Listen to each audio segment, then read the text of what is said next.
যাদবপুর বিশ্ববিদ্যালয়ের ঘটনার প্রতিবাদে সারা রাজ্যে ছাত্র ধর্মঘটের ডাক দিয়েছে এসএফআই। সেই ধর্মঘট ঘিরেই অগ্নিগর্ভ মেদিনীপুর কলেজ।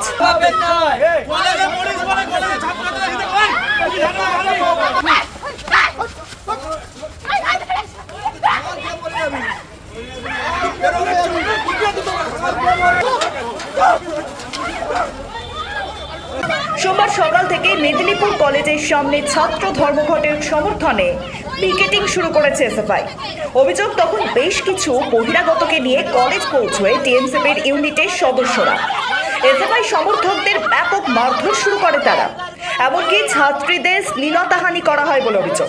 হ্যাঁ, আমাদের ধর্মঘট ছিল, আমরা ওখানে দাঁড়িয়েছিলাম। হঠাৎ করে তৃণমূলের বহিরাগত গুন্ডা বাহিনী এসে আমাদের কলেজ ক্যাম্পাসের ভেতরে আমাদের যেসব স্টুডেন্টরা ছিল তাদেরকে অসভ্যতার মধ্যে মারে। এই যে মনোদীপ সরেন দেখতে পাচ্ছেন, ছাত্র, ইংলিশ ডিপার্টমেন্টের ছাত্র মার খায়, আমাদের zoology department, botany department, math ডিপার্টমেন্টের অধিকাংশ স্টুডেন্ট আমাদের মার খায়, আমাকেও রীতিমতো মেরেছে।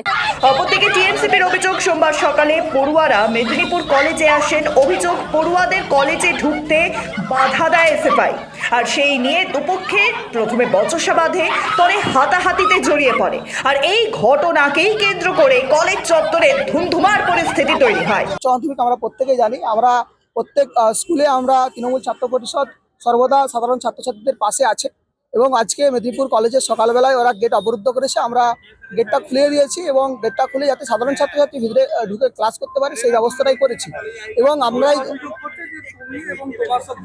এই যে দেখুন, এই হচ্ছে আপনাদের দেখাচ্ছে, এটা হচ্ছে পতাকার ওদের ফ্ল্যাগের দাং।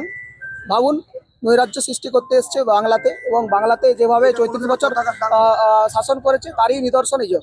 খবর পেয়ে ঘটনাস্থলে পৌঁছয় কোতোয়ালি থানার police. Bureau report, sky news Bangla.